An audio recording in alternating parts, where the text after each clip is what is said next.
So, as promised, here we are with Satish to find out a little bit about what goes into the mind of the singer while we enjoy the experience of dancing to live music.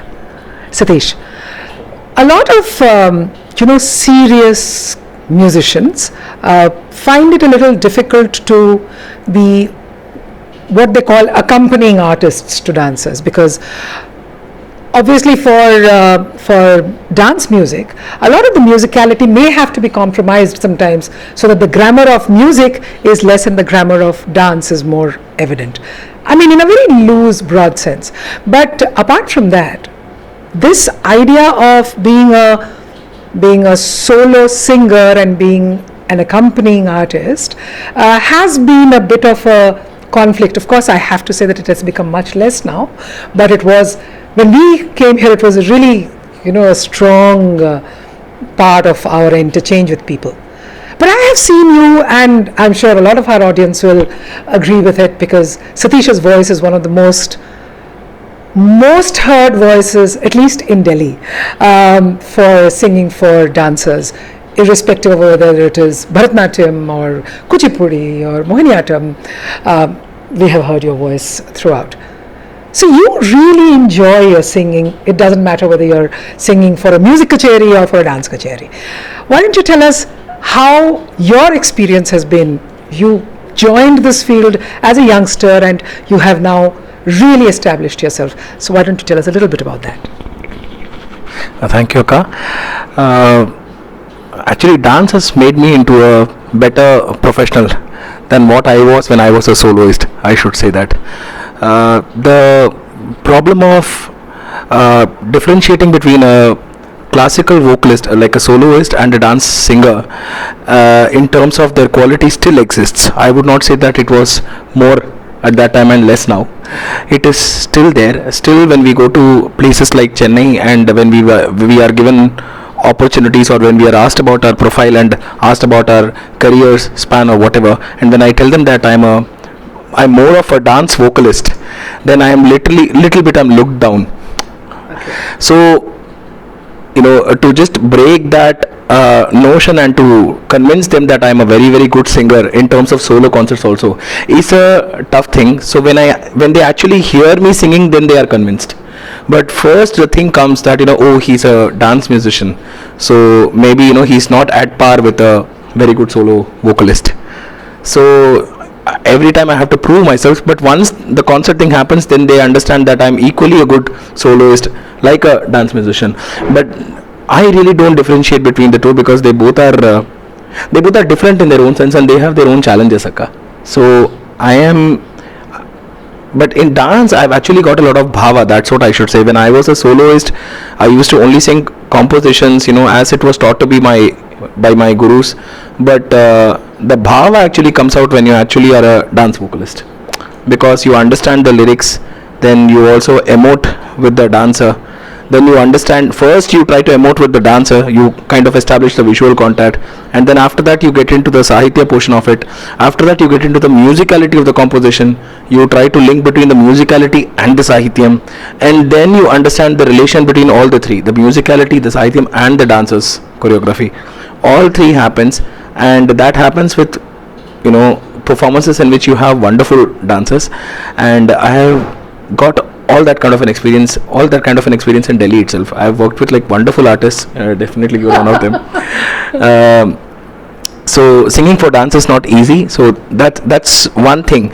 So people used to like really discourage me in the beginning, formative years of my career. They would say that you will lose your voice if you sing for dance, you lose your quality in music if you sing for dance, you lose your creativity.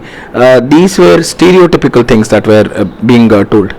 But one thing is that I had to pursue something for my livelihood, and in Delhi you don't get those many concerts for solo.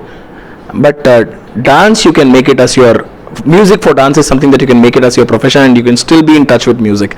That's what I decided, and it was little bit difficult in the beginning to adjust to it because you are within a certain framework and you have to sing those many number of times or whatever, look at the dancer, look at cues, and sing according to their requirements and really not dictate your own terms as you would do in a solo recital.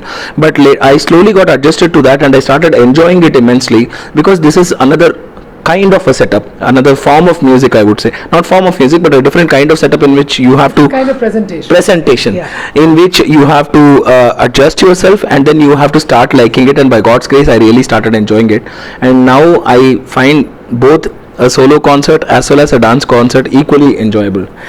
And that's a lovely thing about dance. And as well as the grammar of music, which you asked about. That also I wanted to ask specifically in relation to, we were discussing Kshetragya Padams, remember? And we were saying that, with his 4,000 plus compositions, Kshetragya has explored every nuance of music. And when we do, as it is in dance, it is considered a touchstone of a mature dancer to be able to present a Kshetragya Padam. And it is not only because of the content, but also because of the wonderful ragas, the rare ragas he has picked up, and the way the compositions were done. But when I was discussing with you, you said that already, in any case, a lot of the brigas and all have to be reduced so that the dancer is capable of moving to the, and his talams are not common talams either. Yes. So for that, and you were talking about the lineage that T. Brinda followed, and how that. So could you give us an example? See, even with Ninnu Juchi, Right. you sang it the way we asked you to sing for dance, as it has been, as we've been taught in Kalakshetra. But musically, I think there is a richer format that you could introduce. So could you tell us more about what is that sort of, what his compositions signify? Because we have been exploring Kshetragya for a while now, and how this musical composition could be if it were just for a music kacheri. That's a wonderful question, because as a musician I find it little difficult to adjust to to sing a padam for a dance concert and to sing a padam for a music concert, both are different things. So I find totally it different. Yes, so I find it little difficult to adjust because of the format of the padam. When you especially talk about padams, the main school is T. Brinda's school.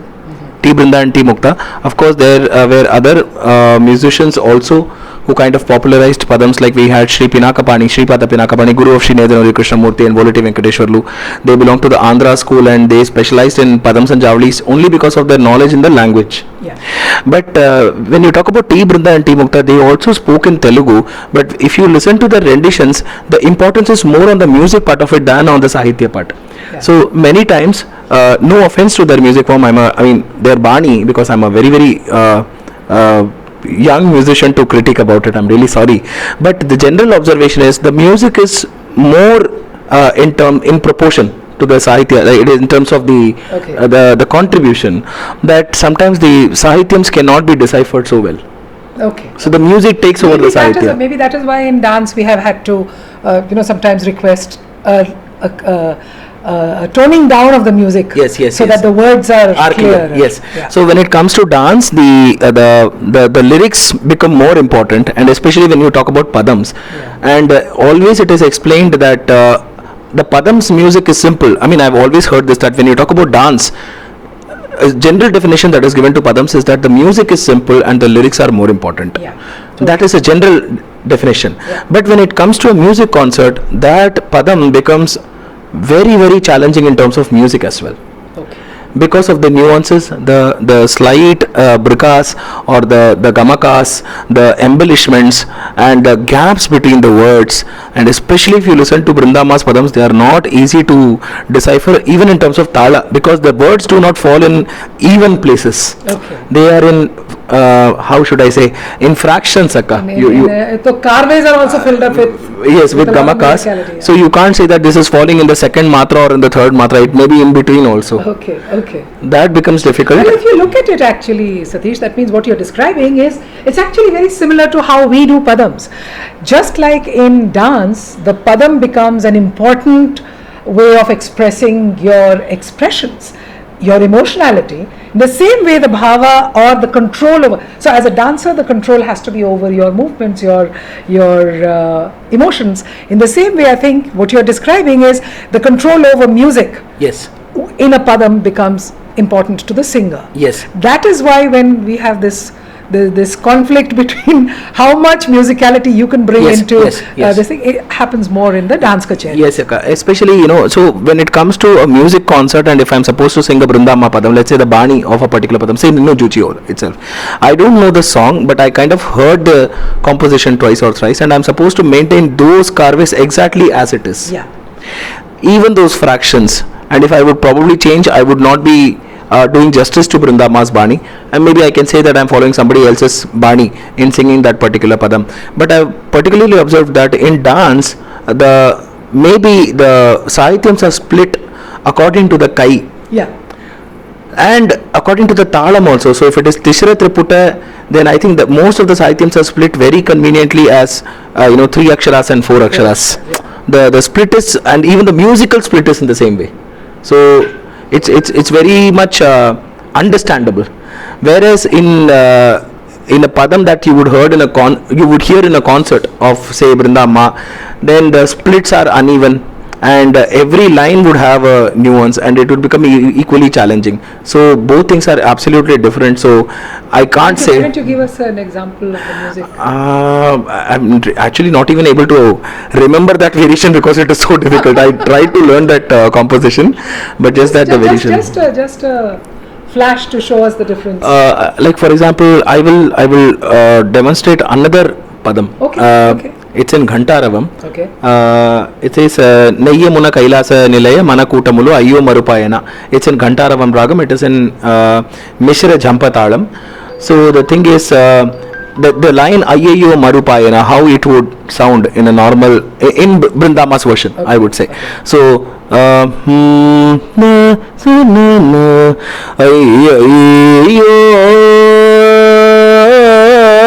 Marupayana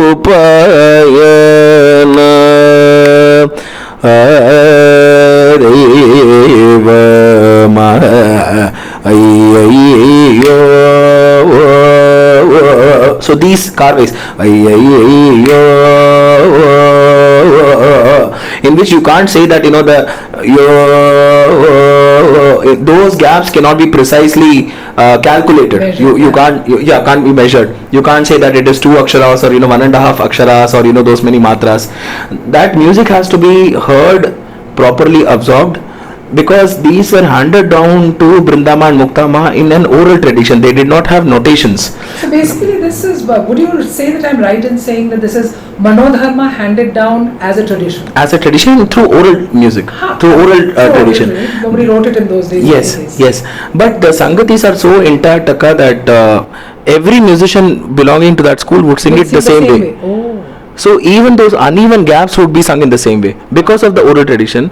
So they would always say that Brindama or Muktama would sing it 10 times to you. They will not explain. I mean, they would expect you to understand the variation on your own and reproduce it. Okay. So it just gets absorbed into your system. So later, if you are expected to change that version for, say, a dance concert, it would become very difficult for the musician. So they are two different things. But in dance, we see that generally the padam format or the representation is quite simple when you compare it to the concert variant. Thanks. That was really a very comprehensive response, and it is something that we have. Satish has been with us now almost 15 years and more, and we have found this to be a conversation that we have often had about which varnametta to follow. Yes.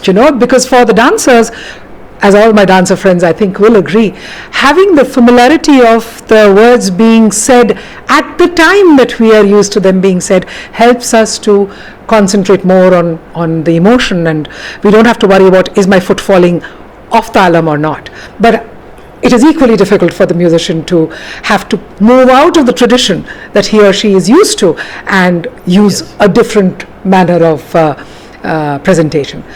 Now, the other thing that I wanted to know was, you, as I said, you really enjoy singing. I have seen you enjoy a dance performance and full involvement in the presentation. For dancers, I have to say, and I know that I speak for a lot of us, in fact, if not for all of us, that having a musician who's totally involved in what we are doing makes a presentation so much better than anything that we could have rehearsed 100 times with recorded music. A musician sitting there understanding, maybe just readjusting a bit to fill in for the times when you may be a little not on point, or even just the manner in which a sentence, one particular line is entered into, sets the mood for you. Now that I can say is our enjoyment as a dancer. What makes a singer want to give that? What makes a singer involved enough in a dance performance, which is not your core competence or your area of expertise at all, but to want to ensure that the person you're singing for is as immersed in that bhava, in the fluidity of that ragam? What is it that we can do as dancers to make it as beautiful an experience for the singer as it is for us when you sing for us and we're hearing you live? Okay. I think first of all, singing for dance is something that you should make it as very enjoyable for yourself, only for a simple reason that if you are a musician, if you are a singer, then singing is your passion. That passion is something that you should bring in irrespective of any form of music or any kind of singing. Like for example, if I am a dance musician, in that role also I am only singing Carnatic ragas or traditional items. So I have to first of all do justice to the raga and the bhava of the composition. So it is simply the sincerity and the zeal, the interest to bring out the best in that composition when you are singing for a dance performance. And if you do that, the dancer automatically gets himself or herself involved in the process, because they only react to your music. They might dance to a particular recording for hundreds of times also. Number of times do not matter. But when they listen to live music, they are also shrotas, like an audience, and they react to it. More than a shrota, they are also bringing in their own inputs as a dancer. Now, how they can make it pleasurable for a musician is, I think I'm sorry to say this, but there are very few dancers who can really make an effort to adjust to a musician's requirements. In terms of the varnamitta, we just spoke about the varnamitta. If I say, for example, that in a particular padam, this is a better varnamitta, I know that, for you might be following a particular varnamitta in your school. That would have been taught to you by your guru. Yeah. But if I say that, say Brinda Ma's Bani, just an example, or Pinaka Pani Sir's Bani or any other senior guru's Bani has this varnamitta that enhances probably the sahityam or the musicality of it, will you be able to change the kai a little bit, adapt it a little bit? There would be a few dancers who would say that, yeah, we can do it, no problem, I'll change my kai. But if they say that, this is how I have been taught and I really don't want to make any compromise with this, then that puts a full stop to the manodharma or to the creative process, or to even do justice to the sahityam or the music that would have been done otherwise. Well, I think we need not actually change. See, like you were speaking about the, sticking to what the actual musicality demands, the same way we don't need to change the choreography of our gurus or whatever. I think the adjustment happens in saying that, all right, I am, and that is why I think you'll find this problem less with senior dancers who are comfortable with doing what they're doing, and irrespective of whether there's a change in the manner of delivery or where the word comes in exactly, it doesn't matter, because we are absorbed. I'm sorry, I'm including myself in senior dancers, but we are equally, we have absorbed the necessity of that particular content, and we will express it through the kais, through the movements that we have been taught, because it is an extension of our learning. And what your musicality, if you are comfortable singing it, helps us do is, helps us to be completely comfortable knowing that you are going to be singing not out of thalam, you're not going to be singing out of the ragam, and you're not going to be bringing in new words. You're using the same music, but in a way that you're comfortable. Right. And if I'm comfortable with what I'm dancing, I don't think there should be a conflict. And I don't know, there have been times when you and I have gone on stage without a single rehearsal. And we have done, I should not be admitting this in public, but we have done it. And I don't think it has affected the performance of either of us. No, So I think those are adjustments. But yes, like I said, if the participation of the dancer in a little bit of adjustment helps the singer to bring out the best in his work, then I don't see why it should be an issue Yes, at all. it's a two-way process actually. So it's like I also have to adjust to the varna meter that the dancer is used to, because I'm sure for every kai or for every choreography there is a reason, there is a logic why you have been taught that way, or you would have choreographed it yourself as a dancer. So I should make an effort to kind of match my music with yours. But there are certain nuances sometimes that happens, that if those are brought in, it kind of enriches the music part also, because a dance performance is definitely made up of 50% of music, what you hear, and if it doesn't give me happiness, then I won't be able to give that to you as a singer. And that is the reason why that relationship is very very important. And yes, it is very true that with a senior dancer usually it is comfortable, because they quickly adjust to the requirements, they understand, and generally, I don't know if I'm allowed to say this, but yes, with my experience with senior dancers is that they're also good musicians. They have a wonderful ear for music, and they can sing also, like you can sing. So it makes things easy. Yeah. To just say that this is how it is, and if we do it this way, the thing would come out better. So it's definitely a dialogue. It's a two-way. But here is something that I must tell tell our audiences who maybe are not as familiar with Satish as we are. Satish actually, probably because he's so young, has also managed to get the young lot of performers to respond to him very quickly. And I've heard so much from the younger dancers about how Satish is so easy to dance with, because he explains the music to you, and therefore it is easy to do choreography or even to perform older items. And in fact, one of the points that I want to come to is that one of the first pieces of composition that Satish had ever done was not a single piece, was a 2-hour dance drama that as a young musician, as a very, very young musician, he was just starting out. I think he just entered the field a couple of years before that. He composed for us, for Kinkini Dhvani, when we did Sampurna, which was the composition based on the Saundarya Lahari.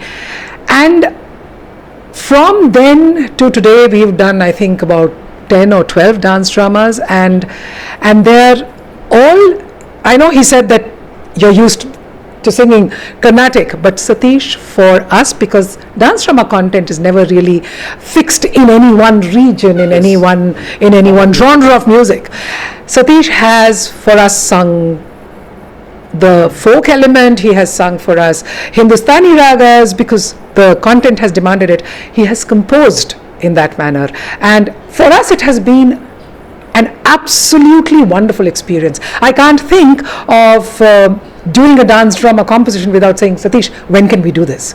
Because with him we have reached a level of comfort where I can pick up the phone and say, this is the song, this is what I want to feel, can you just come prepared with a couple of ragams? And he always gives me options of 3, 4, 5, 7 ragams. We talk in the middle of the night, Akka, I found this will suit.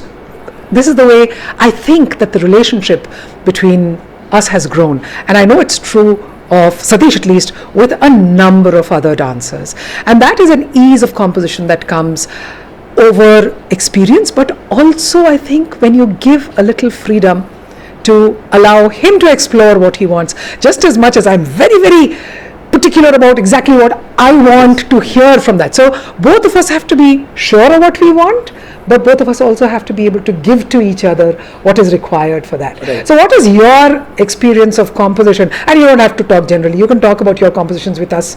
We've done so many different points of focus. Tell us how it has been as a composer, because it's a different experience from being a singer. A singer. Initially, when you start composing, it's a very, very difficult process, because first of all, you don't know what to compose. I know we wrote 30 ragams down. Yes. And we must choose from these. Yes. So the thing is, because you are given the raga, you are given the sahitya, but you really don't know what to compose, how to come up with a tune, on which note you should start, or what does the sahitya really demand. If you put a particular tune for a particular line of sahitya, how would it sound? Would it really do justice to the line of sahitya? Or would it just be a music piece that would resemble some other music piece in the same raga? Or is it the tala that is so crucial? Does it have to be always Adi Tala for a composition? So often we had to decipher a talam. We split Yes. up the words, and I said, okay, let's try it in different tala, because because we are doing everything in the same Yes, meter. yes. Let's try a different talam. Yes. So We've added words. Yes. So the thing is, some of the sahityas, especially when you speak about compositions like Saundarya Lari, which was one of our first productions. Saundarya Lari does have a chandas to it, but it can get repetitive if you take so many stanzas and you only tune it in one particular tala. So you have to experiment with different talas to bring out the color of the sahitya, because the chandas would be probably the same, but you have to do justice to the mood of every sahitya. So you have to experiment with tala also. So as a composer, when you start, these are the so many things and factors that come up, which can be difficult. And yes, it was really difficult at the beginning, because I was clueless. I really don't know where I was aiming. 6-7 hours. 6-7 hours, yes. But slowly, when you start doing it, then you get a hang of it. Then you become fast, and that is, I think, the process with every composer. Because when you are singing, you already have a format, you have a song in your mind that's going on, which you just reproduce. But when you are a composer, you have to sing in your mind. You have to also listen to it as a. You have to try it out. You have to try it out. You have to listen to it. You have to listen to yourself as an audience, as a rasika, whether this sounds nice or not. And then you have to come to a conclusion that yes, this is a tune that would suit. And then you have to show it to the dancer also. I was just about to say, then you have to deal with me. Yes. So then you have to approve it. Yeah. And then we have to go ahead. And then sometimes it also happens that you come up with a format, and the whole format is just negated. Put aside. Yeah. You just say that no, this will not fit the bill at all. So let's go and do something else. That also happens. Sometimes the music just clicks, sometimes it doesn't click. So over the years you acquire kind of an experience. But I would say something very honestly, it's so true even today. Even after having composed for dance dramas and productions, or even some single numbers or items for dancers, even today it happens that sometimes the music just comes out in an instant. Sometimes it doesn't come out even for days or months together. You're just sitting with one particular composition and you are really clueless about what to compose. I think the understanding that we have to get out of this is, it is something that's given by God. That Shakti that gives it in your mind, that spark comes because of that divine grace, and you compose instantaneously. I think that is so true with all great composers, because it is always said that a composer doesn't think, he just sings. It just comes in his heart. The first thing that comes out of his... I can remember one instance. I don't know whether you remember it now that you're talking about it. Anybody who has seen our Vishwatmika, which was our production on the Dasha Mahavidya, I remember that we were at a crunch for time, and the umpteen number of songs that had to be sung, and we had Satish and we had Shakti who was singing the Hindustani portions, and then I was singing and my students were singing, and we hadn't composed Matangi. And you sat in the studio and composed it, and we had decided for some reason that we were going to do it to Sankirnam. Yeah. And no music, no talam obviously at that time, because we were doing the vocals first before going into the percussion. And Satish sat in the studio and composed it. And while he was singing, we recorded. And it came out so well, we said, we'll keep it. And he said, no, I am just getting to see her. Let me see her, then I will. And that was one of the most beautiful pieces of that entire dance drama. Yes. Do you remember that tune at all? Yeah, vaguely, yes. Manikya Veenam. Yes. Can I think it's Manikya Veena Upalalayanti Madalasam Manjulava Vilasam Manikya Veena Upalalayanti, something like this. Yeah, the tune was slightly different, but more or less like this. Okay. And it was absolutely beautiful. So this is the joy of having worked together. This as a performer, I can tell you, is one of the biggest gifts, to be able to sit with musicians, and because we have seen this in Kalakshetra, because Atte surrounded herself with the best of musicians, and we heard that level of music, and we saw the ease with which there was give and take between masters. And nobody had this ego clash about I am right or you are wrong. Everybody said, okay, what is best for the production? What will look best? What will suit the dancer best? What will suit these words best? What would the poet wanted to have said? Yes. How would it best come out? And that level, of course, I can't even claim to be an iota of that level of genius and that level of mastery. But whatever little we have attempted has become possible because of this wonderful team of musicians that we have been so fortunate to have engaged with over the years. I know that Satish was a little boy at that time, still learning music when I first came into Delhi. But I had that beautiful experience with O.S. Sridhar and Raghuram and Vasanta Mami and of course with Arun we did one of our best pieces of compositions, which was taken which had really taken the entire country by storm when we did it for the Diamond Jubilee of the Indian Air Force. But apart from that, even the percussionists, we had Ganesh who taught me a great deal about what I know today about talam and how to split stuff. Yes. And then when you came in, we had the same group of musicians going for a long time, and then we changed over, and then Chandru has contributed, and of course we've had Ilangovan come in and sing with us also. The connectivity between us as a combined fabric of presentation, not just music or dance or, as artists individually, but artists as a family whose single orientation is towards the presentation. That has been the greatest gift of being a performer, of being a teacher, and I know that my students are most alive when they're dancing to live music, because that connectivity gives them so much a sense of support, so much more than a cold piece of machinery, even if sung by Satish in a studio. That connectivity is not there, and for that I have to thank all of you for being around, for being a part of Kinkini Dhvani, for being a part of this family, and not only you, our entire musical fraternity that has been, our team for so long, and I'm sure all of you have been enjoying it as well. Thank you for being here. You want to say something? Yes, I would just like to say that dance music is not only made up of musicians.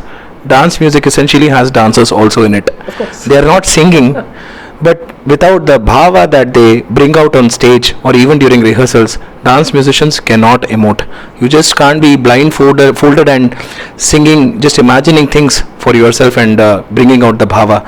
It is actually the dancer with whom you actually establish that visual contact and bring out that best in you. You have to have a rapport. Yes, and that's what really makes dance music, and that is why dance musicians are able to really bring out the best from them, from their repertoire or from their talent or whatever it is. Without a dancer, a dance musician definitely does not exist, or he can never become the best in the field without a good dancer. Well, I have to add one little point here, that very often my team tells me, Romma vela vaangarel. Because as a dancer, when we want the best, we also challenge them. We challenge them constantly to make it what we have thought in our heads. And that is a challenge. And if everything were just easy and, okay, you do what you want and I'll do what I want, I don't think that we would reach that level that we so often now manage to reach. And that is also because of the rapport. True. Thank you so much, Satish. It's been such a pleasure. And I know we are violating, social distancing. But this is a totally different experience, and it's been a very long time, and it has been a very good experience to have live music and the chance to chat with you. Thank you for being here. My pleasure. Thank you. Thank you to all of you. Stay tuned for Tripti.